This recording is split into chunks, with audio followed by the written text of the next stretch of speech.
మోకాల నొప్పులకు ఎటువంటి సర్జరీ లేకుండా ఎపియాన్ పెయిన్ క్లినిక్ అందిస్తున్న అత్యాధునిక చికిత్స. Welcome to Suman TV. నేను మీ నవీన్. ప్రస్తుతం మనతో ప్రముఖ ఆర్థోడెంటిస్ట్ డాక్టర్ ప్రవీణ్ కుమార్ గారు ఉన్నారు. హాయ్ సార్, నమస్తే అండి. నమస్తే సార్, ఈ టాబ్లెట్స్ అంటే నా చేతిలో వచ్చేసేసి ఒక యాంటీబయాటిక్ ఉంది, అదేవిధంగా ఒక పెయిన్ కిల్లర్ ఉంది. ఇవి వచ్చేసేసి మన పంటి సమస్యల్ని విపరీతంగా పెంచుతుంది. అదేవిధంగా కొన్ని సందర్భాల్లో పంటి రంగు మారడానికి కూడా ఇవి కారణం అవుతాయని చెప్పేసి అన్నారు. సో ఏంటి అసలు ఎందుకు ఈ యాంటీబయాటిక్స్ ఎక్కువ తీసుకోవడం వల్ల కావచ్చు, పెయిన్ కిల్లర్స్ ఎక్కువ తీసుకోవడం వల్ల కావచ్చు, ఇంకా ఎట్లాంటి సమస్యలు వస్తూ ఉన్నాయి? నమస్తే అండి. I'm doctor Praveen, orthodontist and implantologist, working at Joden dental clinics located at Miyapur, Allwyn cross roads. So Naveen గారు, మీరు అడిగిన క్వశ్చన్ ఈ antibiotics and pain killer. So నేను ఇప్పుడు మీరు చెప్తున్న ఈ యాంటీబయాటిక్ అండ్ పెయిన్ కిల్లర్ ఏదైతే ఉందో నేను ఈ క్వశ్చన్ నేను 2 సెగ్మెంట్స్లో ఆన్సర్ చేస్తాను. First I talk about antibiotics, ఆ తర్వాత పెయిన్ కిల్లర్స్ గురించి చెప్తాను. So coming to the antibiotics అండి, మోస్ట్ ఆఫ్ ద పీపుల్ మన ఇండియాలో ఉండే ప్రాబ్లం ఏంటి అంటే మన యాంటీబయాటిక్స్ ఫ్రీగా మనం వెళ్ళి మెడికల్ షాప్లో తీసేసుకోవచ్చు. ఈవెన్ దో గవర్నమెంట్ ప్రిస్క్రిప్షన్ ఉంటేనే యాంటీబయాటిక్స్ ఇవ్వాలంటున్నా సరే, బట్ చాలా వరకు యాంటీబయాటిక్స్ మెడికల్ షాప్ ఇక్కడ ఒక సందర్భం గుర్తుకొస్తా ఉంది సార్. నాకు కేరళలో సార్ బ్యాన్ చేసేసారు. ప్రిస్క్రిప్షన్ ఉంటేనే యాంటీబయాటిక్స్ ఇస్తా ఉన్నారు. సో అట్లా అన్ని ఏరియాలో కూడా వస్తే ప్రాబ్లమ్స్ ఉండవు అనుకుంటా ఉన్నాను. అది యాక్చువల్లీ చాలా గుడ్ థింగ్ అండి. ప్రిస్క్రిప్షన్ లేకుండా యాంటీబయాటిక్స్ అనేది ఇవ్వకూడదు. సో బయట కంట్రీస్లో, వెస్ట్రన్ కంట్రీస్లో without prescription pain killer, paracetamol తప్ప ఇంకేది ఇవ్వరు. యాంటీబయాటిక్ అయితే అసలు సమస్య లేదు, ఇవ్వనే ఇవ్వరు. కానీ మన ఇండియాలో it is easily available. So అందరూ higher and antibiotics, unfortunately medical షాప్స్లో హై అండ్ యాంటీబయాటిక్స్ కూడా ఇచ్చేస్తున్నారు. సో దానివల్ల చాలా ప్రాబ్లమ్స్ ఉన్నాయి. కొంతమందికి ఏది వాడాలి ఏది వాడకూడదో తెలియదు. ఎంత ఎంజీ మన బాడీలోకి వెళ్ళాలి సార్ పర్ డే? అది depends on the problem and depends on the medicine, body weight and medicine. Kid అయితే వెయిట్ ప్రకారం చూసుకుంటాము, అడల్ట్స్ అయితే కనుక వాళ్ళ ఏజ్ బట్టి, ప్రాబ్లం బట్టి, ఆ డ్రగ్ యొక్క స్టాండర్డ్ డోస్ బట్టి ఎంత ఎంజీ వెళ్ళాలన్నది డిసైడ్ అవుతుంది. Okay okay. సో ఈ యాంటీబయాటిక్స్ ప్రాబ్లం బట్టి ఇవ్వాల్సి వస్తుందండి, అంతే తప్ప ప్రతి దానికి హై అండ్ యాంటీబయాటిక్స్ వెళ్ళకూడదు. ఎగ్జాంపుల్, ఒక ప్రెగ్నెంట్ ఉమెన్ ఉన్నారు, ప్రెగ్నెంట్ ఉమెన్కి ఏదో డెంటల్ ప్రాబ్లం వచ్చింది, పర్టికులర్గా డెంటల్ పాయింట్ ఆఫ్ వ్యూలో మాట్లాడుతాను నేను. డెంటల్ ప్రాబ్లం వచ్చింది, వాళ్ళ డెంటిస్ట్ దగ్గరికి వెళ్తే ప్రెగ్నెన్సీ ఏ ట్రిమిస్టర్లో ఉన్నారు, ఏ ట్రిమిస్టర్కి ఏ మెడిసిన్ సేఫ్, ఏ మెడిసిన్ అన్సేఫ్ అన్నది మాకు తెలుసు కాబట్టి దాని ప్రకారంగా మేము ప్రిస్క్రైబ్ చేయగలుగుతాం. అదే సినారియో, అదే ప్రెగ్నెంట్ ఉమెన్ ఒక మెడికల్ షాప్కి వెళ్ళి టాబ్లెట్స్ తీసుకుందాం అనుకున్నారు. అక్కడ మెడికల్ షాప్ వాళ్ళకి ఏం నాలెడ్జ్ ఉంటుంది, వాళ్ళకి ఏది సర్క్యులేట్ కావాలి, దేని మీద ఎక్కువ ప్రాఫిట్ ఉంటుందో చూసుకుని యాంటీబయాటిక్, పెయిన్ కిల్లర్ ఇస్తారు.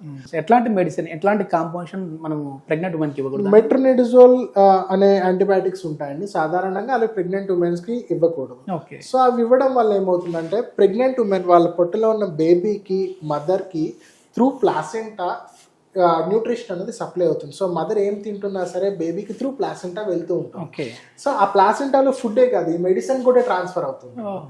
సో ఇప్పుడు pregnant women hire dose of antibiotics use చేయడం వల్ల కానీ, hire dose of pain killers use చేయడం వల్ల కానీ, లేదా కాంట్రా ఇండికేటెడ్ మెడిసిన్స్ యూజ్ చేయడం వల్ల కానీ, దానివల్ల మదర్తో పాటు లోపల ఉన్న ఫీటస్కి కూడా ఎఫెక్ట్ పడుతుంది. కొన్ని చోట్ల పర్మనెంట్ టూత్ డిస్కలరేషన్స్ వచ్చే ఛాన్స్ ఉంటుంది. కొంతమందికి పర్టికులర్గా టూత్ బడ్ ఆబ్సెంట్ ఉండే ఛాన్స్ ఉంటుంది. కొంతమందికి ఆ వచ్చిన టూత్ షేప్ అవుట్ అయిపోయి వచ్చే ఛాన్స్ ఉంది, ఒడెంటోన్స్ అంటారు, అలాంటివి కూడా వచ్చే ఛాన్స్. ఇప్పుడు కొద్దిమందికి మామూలుగా పళ్ళు లోపల నుంచి అంటే బయటికి రాలేదు, మిడిల్లోనే ఆగిపోయిందని కొంచెం 20 years 30 years వాళ్ళని కూడా చూస్తూ ఉంటాము. దానికి రీజన్ ఏంటి? ఇట్లాంటి రీజన్ ఏనా? ఇది స్పెసిఫిక్గా అయి ఉండొచ్చు, కాకపోయి ఉండొచ్చు కూడా. బట్ అంటే ఇలా ప్రాబ్లమ్స్ ఉండడం వల్ల జా గ్రోత్ ఎఫెక్ట్ అయ్యే ఛాన్స్ ఉంటుంది. ఆ గ్రోత్ ఎఫెక్ట్ అయినట్టు ఆటోమేటిక్గా కొన్ని పళ్ళు లోపల ఆగిపోతే బయటికి రావు. సో అలాంటి ప్రాబ్లమ్స్ కూడా ఉంటాయి. సో అందుకని మిస్యూజ్ ఆఫ్ టాబ్లెట్స్ అనేది చేయకూడదు సాధారణంగా. అంటే డాక్టర్ ప్రిస్క్రిప్షన్ తీసుకోవడం బెస్ట్ ఆప్షన్, వన్ థింగ్.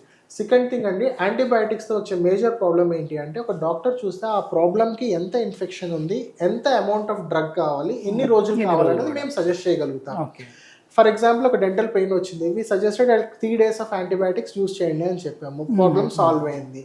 పేషెంట్కి ట్రీట్మెంట్ చెప్తూ 3 days ఆఫ్ యాంటీబయాటిక్స్ ఇస్తాము, వాళ్ళు ఓన్లీ మందులు తీసుకుని వెళ్ళిపోతారు. అప్పటి వరకు టెంపరీ రిలీఫ్ వస్తుంది.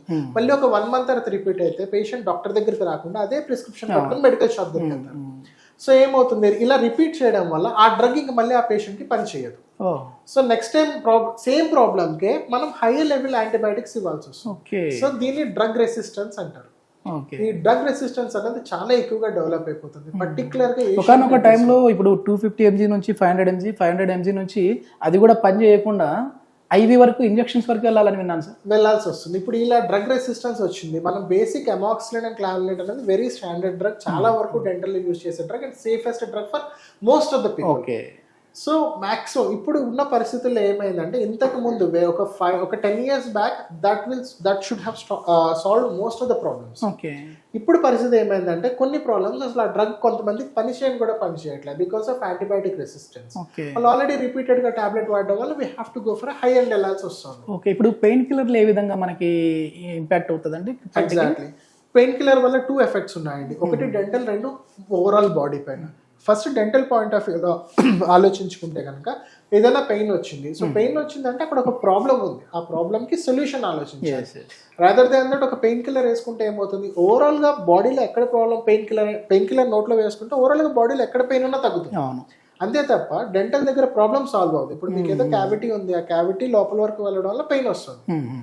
అదే డాక్టర్ దగ్గరికి వెళ్తే వితౌట్ ఎ టాబ్లెట్, ఆ పెయిన్ కిల్లర్ అవసరం లేకుండానే మీకు క్యావిటీ క్లియర్ చేసి ఫిల్లింగ్ చేయడము, లేదా రూట్ కెనాల్ చేయడము, లేదా తీసేయడము, ఏదో ఒకటి చేస్తే ఆటోమేటిక్గా పర్మనెంట్ సొల్యూషన్ దొరుకుతుంది. ఎందుకంటే మనం వాడే పెయిన్ కిల్లర్ అనేది ఇక్కడ పెయిన్ తగ్గడానికి మాత్రమే కాదు, టోటల్ బాడీలోకి మెల్ట్ అయిపోయి అది ఇంపాక్ట్ అవుతుంది. మొత్తం బాడీలో ఎక్కడ పెయిన్ ఉన్నా సరే ఆ పెయిన్ కిల్లర్ పనిచేస్తుంది. ఆ టాబ్లెట్ కి తెలియదు నేను డెంటల్ దగ్గరే పనిచేయాలి, బాడీలో ఎక్కడైనా పనిచేస్తుంది. సో ఈ ప్రాబ్లమ్ సాల్వ్ చేయకుండా మనం టాబ్లెట్స్ వేసుకుంటూ వెళ్ళిపోవడం వల్ల ఏమవుతుంది, ఆ ప్రాబ్లం అనేది ఇంకా ఎక్కువైపోతుంది. సో ఇందాక నేను చెప్పినట్టుగా పైన 2 layers లో ఉన్నప్పుడే ప్రాబ్లం మీరు వచ్చి ఉంటే అప్పుడు ఫిల్లింగ్ చేసుకుంటే సరిపోతుంది, పెయిన్ కిల్లర్ అవసరమే ఉండదు. మీరు పెయిన్ కిల్లర్స్ వేసుకుని ఇంకా డిలే చేస్తారనుకోండి, it goes to 3rd layer. ఆ తర్వాత బోన్ నుంచి ఇంకా చుట్టుపక్కల ఉండే అంతా చీమ్ పట్టడము, యాబ్సెస్ అవడము, సో తర్వాత పన్ను తీసేయడము, లేదా ఇంకా పెద్ద ఇన్ఫెక్షన్స్, ఫేస్ ఇన్ఫెక్షన్స్ వరకు వెళ్ళే ప్రాబ్లమ్స్ వస్తాయి. ఓకే. మొత్తం షేప్ అవుట్ అయిపోయే ఛాన్సెస్ కూడా ఉంటాయి. ఆస్టియోమైలిటిస్ వరకు వెళ్ళే ఛాన్స్ కూడా ఉంటుంది. So misuse of tablets is not at all advisable.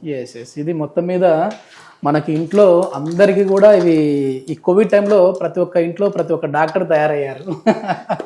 అంటే ఇది ఒకందుకు మంచిదే. ఇప్పుడు చిన్న చిన్న వాటికి ఓకే అనుకోవచ్చు, కానీ యాంటీబయాటిక్లో మాత్రం డాక్టర్ ప్రిస్క్రిప్షన్ లేకుండా, ప్రిస్క్రైబ్ చేయకుండా మీరు ఇవైతే వాడితే మాత్రం కేవలం మీరు ఏ ఆర్గాన్ కోసం వాడుతూ ఉన్నారో అది మాత్రమే కాకుండా ఇతర ఆర్గాన్స్ కూడా డ్యామేజ్ అవుతాయని చెప్పేసి అంటూ ఉన్నారు. Thank you sir, thank you. మంచిది.